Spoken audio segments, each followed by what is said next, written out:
आप देख रहे हैं डीएनएम शो और मैं हूं देवकी नंदन मिश्र। डीएनएम शो में हम आपके लिए अपराध की दुनिया के साथ साथ हिस्टोरिकल कहानियां लेकर आपके सामने हाजिर होते हैं, जिसे आपने पहले इतना डिटेल में शायद नहीं सुना होगा।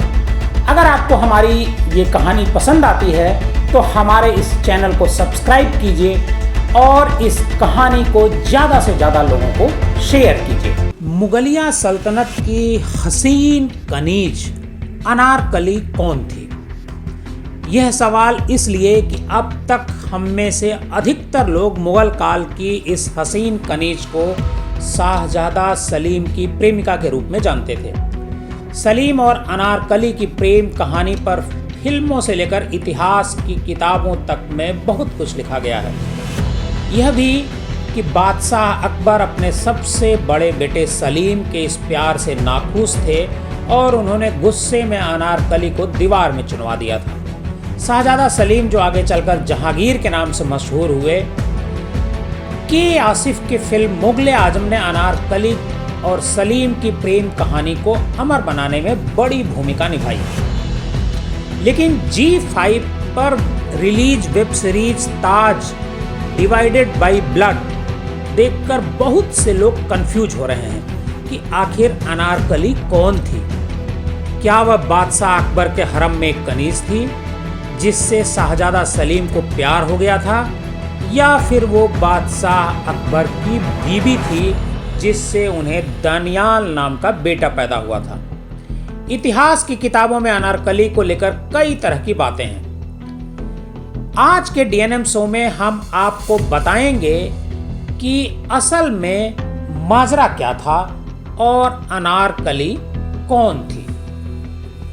हिंदुस्तान का इतिहास मुगलों की चर्चा के बिना हमेशा से अधूरा रहा है। इस देश को बसाने और संवारने में मुगलों का बड़ा हाथ रहा है। इतिहास के पन्ने इस बात की भी तस्दीक करते हैं कि मुगल सल्तनत के हिंदुस्तान में नींव रखने वाला बाबर यहाँ लूटने ही नहीं बल्कि अपना घर बसाने आया था।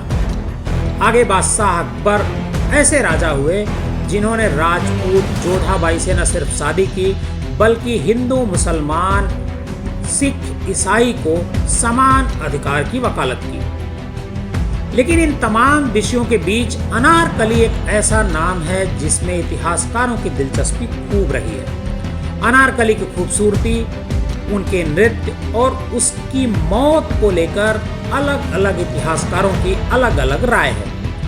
दिलचस्प है कि अनारकली की जिंदगी एक ऐसे राज की तरह है जिसकी सटीक पुष्टि कभी नहीं हो सकी। शायद ऐसा इसलिए कि बादशाह अकबर हमेशा से अनारकली को दुनिया से छिपा कर रखना चाहते थे। अनारकली को लेकर एक बात तो पुख्ता है कि वह कोई काल्पनिक किरदार नहीं है, वह वाकई में मौजूद थी। पाकिस्तान के पंजाब प्रांत में एक ताजमहल की तरह दिखने वाला मकबरा भी बना हुआ है जिसे अनारकली का मकबरा कहा जाता है। इतिहास के पन्ने बताते हैं कि यह मकबरा शाहजादा सलीम ने राजा जहांगीर के तौर पर गद्दी संभालने के बाद बनवाया था। Taj divided by blood web series में अनारकली का किरदार अदिति राव हैदरी नामक एक एक्ट्रेस ने निभाया है, जबकि के आसिफ के मुगल आजम में यह रोल हसीन मधुबाला ने निभाया था। यहाँ एक बात और आप सबको बताना जरूरी है कि मुगल आजम फिल्म में अनारकली को दीवार में चुनवाते नहीं दिखाया गया है। कहा जाता है कि फिल्म के क्लाइमेक्स में जब हम देखते हैं कि शहजादा सलीम की मोहब्बत को बादशाह की नज़रों से बचाकर वो किसी तरह सुरंग के रास्ते महल से दूर भगा दिया गया था।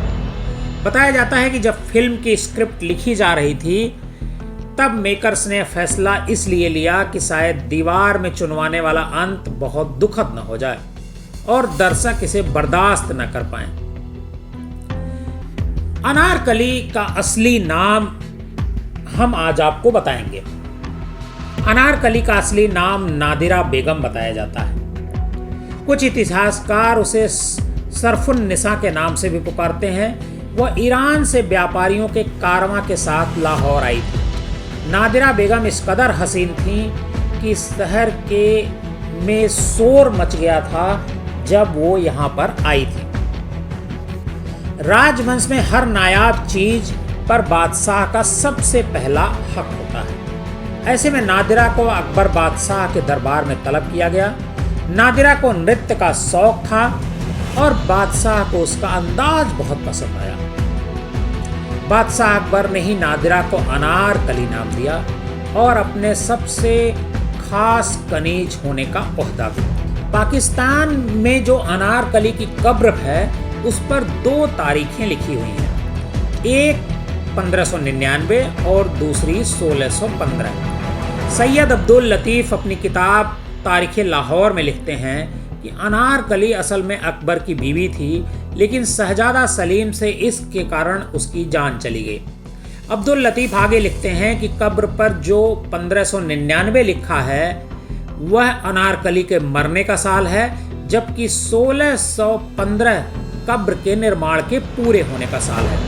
शहजादा सलीम उर्फ जहांगीर अनारकली के इसमें इस कदर दीवाना था कि उसने ही यह मकबरा बनवाया और अनारकली की कब्र पर लिखवाया, अगर मैं अपनी महबूबा को एक बार भी पकड़ सकता तो अल्लाह का शुक्रिया करता कयामत तक। अनारकली के बार जितने भी इतिहासकारों में लिखा है उसमें ब्रिटिश टूरिस्ट विलियम फ्रिंच की बातों को सच के ज़्यादा करीब समझा जाता है। ऐसा इसलिए कि वह 1608 से 1611 तक लाहौर में रहे थे, यानी अनारकली की मौत के 9 साल बाद फिंच लाहौर में थे। ऐसे में उन्होंने जो बातें सुनी, समझी और जानकारी इकट्ठा की वो ज़्यादा सटीक हो सकती हैं। डॉन अखबार के मुताबिक फिंच बताते हैं कि अनारकली असल में अकबर की कई पत्नियों में से एक थी। अनारकली से ही अकबर का बेटा दनियाल शाह हुआ, लेकिन बाद में ऐसी चर्चा है कि अनारकली का जहांगीर से इश्क हो गया। अकबर इस बात पर बेहद खफा हुआ और उसने लाहौर किले में कहीं पर अनारकली को चुनवा दिया। अनारकली के बारे में नूर अहमद चिश्ती की किताब तहकीकात ए चिश्तिया भी बहुत कुछ कहती है। इसमें लिखा गया है कि अनारकली जब से अकबर की जिंदगी में आई, बादशाह का सारा समय अपनी इस हसीन कनीज की आगोश में ही बीतने लगा था। इस कारण बादशाह की बाकी तीनों रानियां चिढ़ गई थीं। ऐसे में जब अकबर अपना किला छोड़कर डेक्कन गया तो अनारकली के खिलाफ षड्यंत्र किया गया।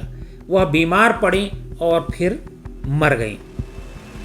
इसी तरह कन्हैया लाल भी अपनी किताब तारीख़े लाहौर में लिखते हैं कि अनारकली की मौत बीमारी से हुई थी, जिसके बाद अकबर ने उसकी कब्र पर एक मकबरा बनवाया। बाद में सिख राजाओं ने उसे तोड़वा दिया और फिर अंग्रेजों ने वहां पर चर्च बनवा दिया। जाहिरा तौर पर इतिहास के पन्नों में अलग अलग इतिहासकारों ने अनारकली को लेकर अलग अलग राय दी है, लेकिन इतना तो साफ है कि अनारकली कोई काल्पनिक किरदार नहीं है। वह मुगल काल की सबसे हसीन कनीजों में से एक थी। जिन मुगलों के बारे में इतिहास के पन्नों में इतना कुछ लिखा गया है, उसमें अनारकली का इस तरह गायब होना यह भी बताता है कि बादशाह अकबर उसे सबसे छुपाना चाहते थे। खैर, सलीम की मासूका से लेकर अकबर की बीवी होने तक तमाम दावों के बीच एक बात और सबसे स्पष्ट है कि अनारकली बेइंतहा खूबसूरती का वो पैमाना थी जिसके सुरूर ने मुगलिया सल्तनत के बाप बेटे को एक दूसरे के खिलाफ खड़ा कर दिया था। आज के DNM शो में बस इतना ही। आज की हमारी आपको कहानी कैसी लगी हमें कमेंट बॉक्स में जाकर जरूर बताइएगा।